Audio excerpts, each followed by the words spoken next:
last night was quite provocative, Nick Butler. And the one that got me as an American was his allusion to what confidence we'll have that the Obama climate, the Clean Power Plan will survive.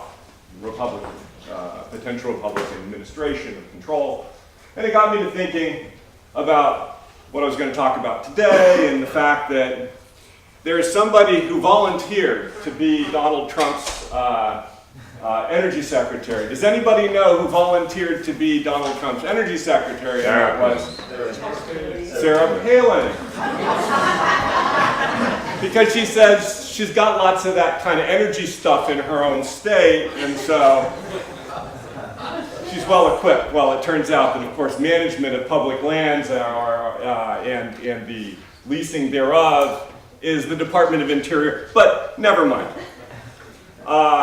Sarah Palin, because Sarah Palin comes to mind to me because Sarah Palin supposedly once said she understood a bit about foreign policy and about Russia because she could see Russia from her house.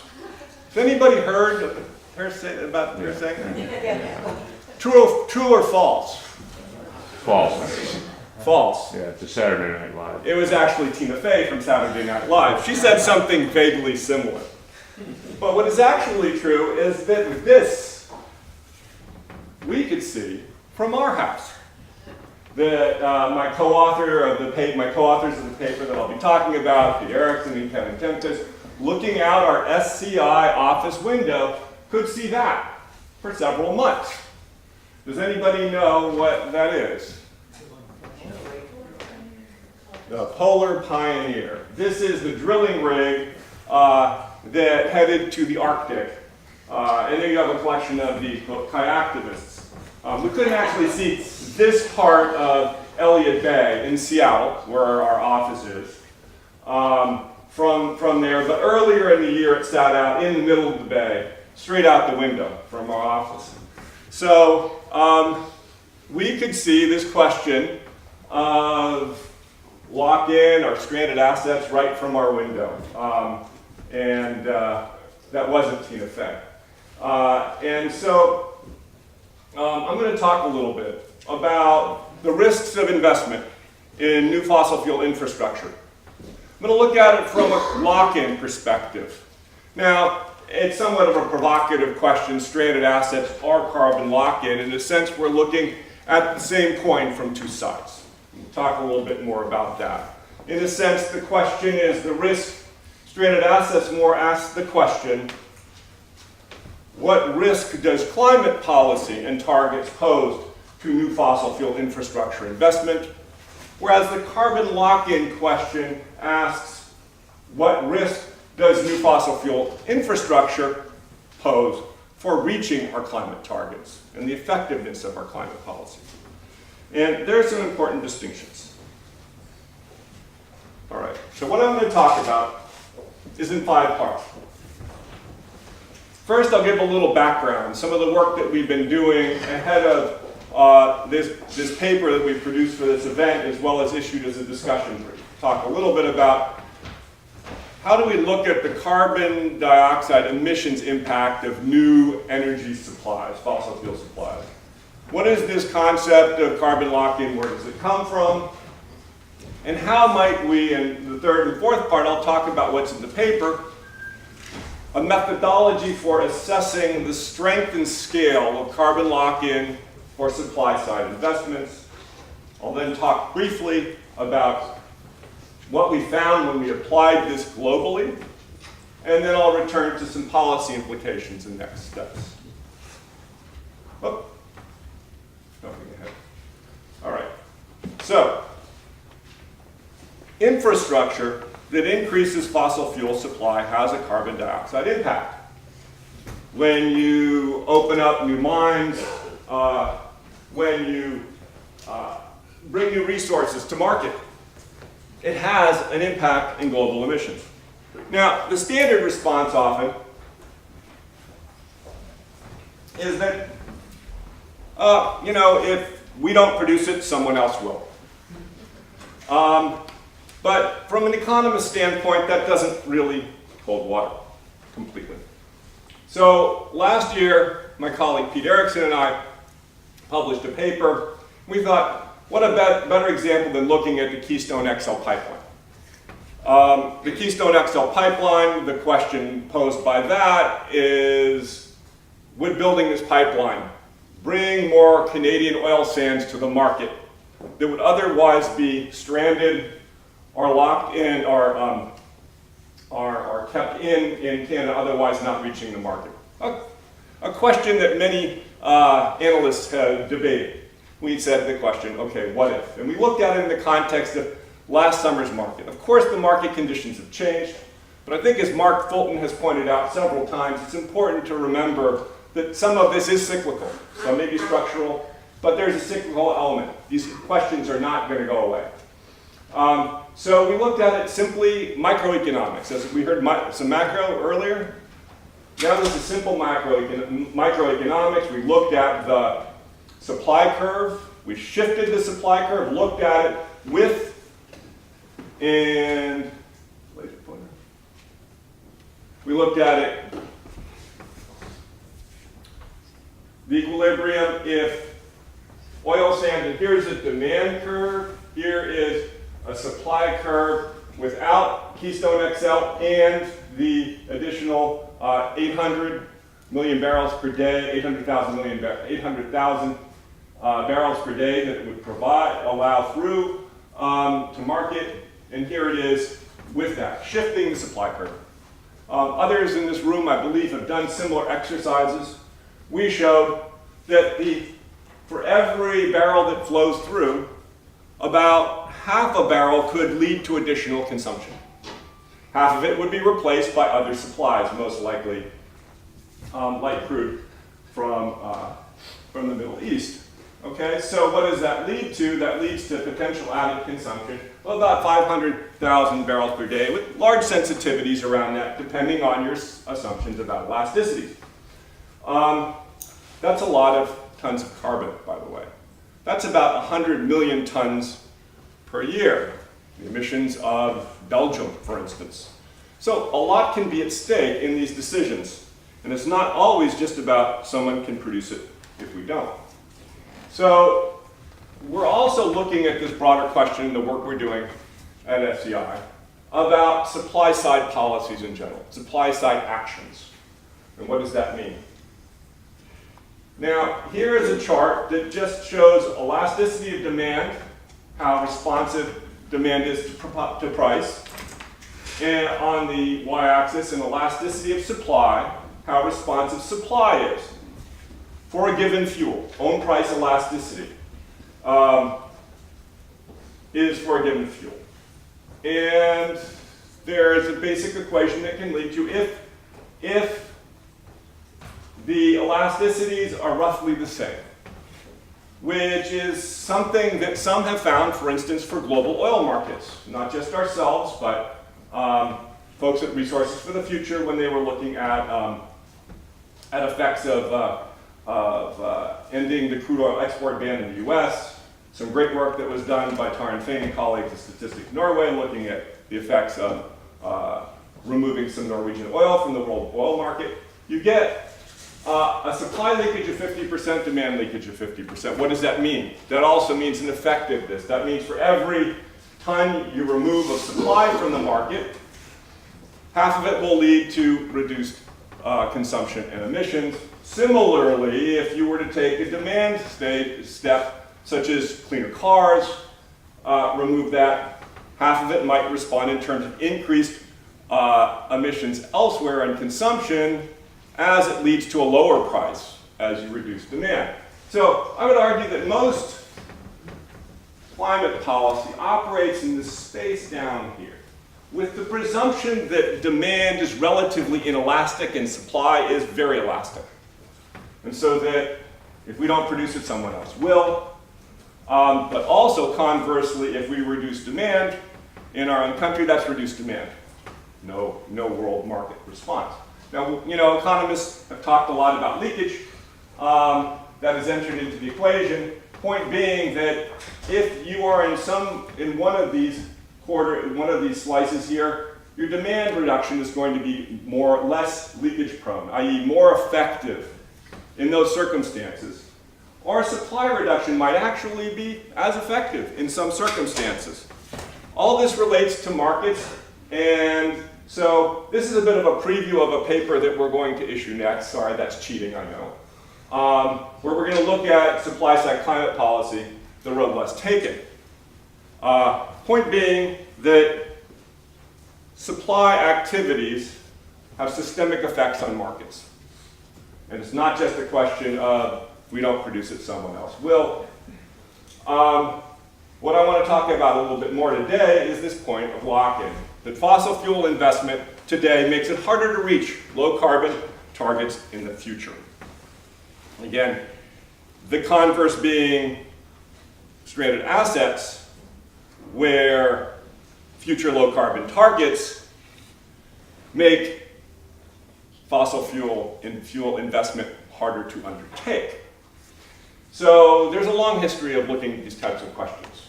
Back in 2013, the International Energy Agency did a little analysis that they showed that high carbon investments in the next 5 to 10 years would increase the cost of achieving future targets by a factor of 4. Because it's that much more you have to change and unlock later. And unlocking, as we know, is quite expensive. Early retirement of facilities and so forth. We just heard from Jesse and Tara yesterday about the cost of retiring, Medupi and these large stations soon after they come online. A particular interest is the scale of investment going on in the oil and gas industry, where most of the upstream investment in energy supply goes. We heard yesterday, yes, write-downs this year of $200 billion. It's still a huge investment industry and is not necessarily going to go away overnight. Carbon lock-in. Here is sort of carbon lock-in classic. I think this is the Vattenfall coal plant in Germany that was just commissioned. Folks have typically looked at lock-in from the demand side. Committed emissions. Professor Sokolow and the work he did with Steve Davis on committed emissions. Mostly on the demand side. That's the classic way to look at it. Again, yes, long-lived infrastructure put climate policy and targets at risk. That's at the heart of it. Carbon lock-in has an origin in the literature by seminal work by Greg Unruh, who coined the term. It has many dimensions. It's economic and financial. It becomes more costly, as the IA example noted. It's technical. Because we have all sorts of capacities to support these technologies that exist in society that don't necessarily exist for the new. We have institutional issues, we have incumbent players, we have social and political drivers, the profits that accrue. And so there are many dimensions to carbon lock-in. So our first analysis was to actually look at, is there a method for looking at this, the scale and strength of carbon lock-in on the demand side. It's a paper that we published this year in Environmental Research Letters, and it looks at quantifies 4 variables. Lifetime of the equipment, that's an obvious one. Longer lifetime, more lock-in in principle. We looked at a concept of over-committed emissions, like committed, but how much is committed over, for instance, a 2 or 2.5 or whatever degree target. We looked at a variable of techno-institutional lock-in, which I can go into if we want to talk about that later, and also a metric of, I do this from memory, I'll get back to you, that try to represent all of these. And so we were able to quantify it on a global level. The idea is this is something that can be applied by national policymakers as well. So we thought, okay, let's do this for the supply side as well. So that's what I'm going to talk about as the focus of this paper, a 2-step approach to gauge relative lock-in of fossil fuel supply investments. 5 minutes. Okay, 2 parts. Overproduction, scale. How much more oil, gas, and coal, and of what type, might be produced under business as usual as compared to a climate protection scenario. 2, strength of that carbon lock-in. how carbon capital intensive is it, and how rent intensive is it. And the notion here is that capital intensity is a metric of increased likelihood of extraction once investment is made. And I'll show you what that means in a second. And then rent intensity, the more rent or profits, whether it's profits by the asset owner or government and government take aspect of it, it's all tied together. It's part of that carbon entanglement that a resource creates. Here's a schematic of how we outline it in a cost curve, with the darker areas representing what would occur anyway during a low carbon future, and what is additional to that in a higher carbon future, the overproduction. How much of that is operating cost, and the y-axis is cost per unit.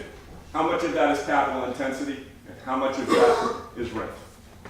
I'm going to go a little faster here, so I can always circle back if there are questions. We found overall, and this is not rocket science doing this, it's a matter of looking at IEA World Energy Outlook scenarios for 50 versus a new policy scenario. You could use others, using the Rystad database that some of you here and Carbon Tracker has made some innovations in using. What you find is much of what is overproduced is coal on an absolute basis. And within oil and gas, much of that, the higher cost resource, is considerably offshore and not yet producing. And that's important. So what we see here is the strength of lock-in as we plot this out. And we find that oil supply is most prone to carbon lock-in. Perhaps not surprising. It's rent intensive and it's capital intensive. Now, sure, we're looking out to 2030. You could do this for any year. We looked out to 2030 because now is the time when investments are made, like the Polar Pioneer, for example. Production isn't expected from the exploration stage to final production sometimes for a decade or two. So now's the time to think about that. 2030 is what we're talking about at Paris. So you can do this cumulatively as well. Here is the overproduced section. And what you can't see, and what you can see in the paper a little bit more easily, is that if you take this block here is not yet producing offshore, conventional. Surprisingly, tight oil sands don't figure as strongly into this. You find that if you look at it in cost of production in dollars per ton CO2, we're talking a capital intensity of $100 a ton of CO2. We're talking another 50 or so in rent, $150. So if you say climate policy, like Rob Socolow was talking yesterday, let's talk about $100 a ton. That's what it takes to send the message. To not do this, at least in a world where their expectation is of $100 per barrel oil. So that's the challenge in a sense. We did it as well for coal, and we did it for gas in the paper, which I'm glad to circulate. We found here it's a little trickier because there is no global market for coal. You know, some fraction of the world does get coastal China, perhaps coastal India, etc. Other parts of the world import a lot in Asia, but much of the overproduction is for domestic use, we find, because not surprisingly we know the cost, all of a sudden this axis drops way down. The cost of production in tons per CO2 is much lower than oil. It's within the reach, and we're already seeing it happen, how susceptible the coal industry is, how susceptible it would be to a significant and coordinated carbon price. I'm going to leave it at that as a teaser, given time, and rush ahead to the policy implications and next steps. So what we're putting forward in this paper is a set of metrics that, if one has the data, and it's become increasingly available, although oftentimes proprietary, you can get a sense of relative lock-in of new supply investments. Could be applied at a national level, we cut it at a global level, a method, a tool that others can use. Observations from applying at a national level that scaling down coal production may be within the reach of carbon pricing and financial measures, whereas new unconventional and conventional offshore may pose the greatest lock-in risk in terms of strength. And we need to think about what measures can be taken, because sort of out of the reach of typical carbon pricing, at least if the expectation is a return to oil prices that we've seen in the past. So, I'll turn it back questions for you. Where are carbon lock-in and stranded assets perspectives best applied? Stranded assets, we're talking about them here. There's quite an audience in financial markets for this question. Is there that's to be debated, but I think that's where we've seen it be very effective and policymakers find it effective. Carbon lock-in doesn't necessarily take the presumption that climate policy is coming for sure, or strongly. It rather says this is going to make it harder. So how do we combine those and integrate those two perspectives? And then finally, how can policies address lock-in? What policies can avoid that lock-in? Is it reducing producer subsidies? I think Sheila's going to speak a bit about producer subsidies. That's part of the equation. I think others in the room have mentioned the idea of a coal moratorium. There are other ideas out there for supply-side policies that have been promoted, whether it's paying to keep reserves in the ground, which is, we're going to hear more about that again towards Paris, an idea that was around before in the world of carbon markets. Ideas about supply-side cap and trade have been floated. There are other ideas, approaches to use of federal lands. The question also is, then how does that support and interact with traditional climate policy that's focused on the demand side? And that's an open question. And then finally, how does this raise new equity concerns? It does raise new equity concerns if there's a remaining production space. Who gets to produce it? These are unequally distributed resources, and some parties have used far more than probably their production space. Is that a useful concept? So, get back to me. We'd love to get input, on how we're presenting this, how we're analyzing it on a forthcoming paper. Go ahead and ask me. And then my colleague, Haro Van Asselt. Haro, where are you? There's Haro. Haro and I, 10 seconds. We are organizing a conference on fossil fuel development and climate change mitigation next fall. Let us know if you are interested. We'll be talking about broad questions of supply and climate change mitigation from many disciplines. And thank you. Thanks for your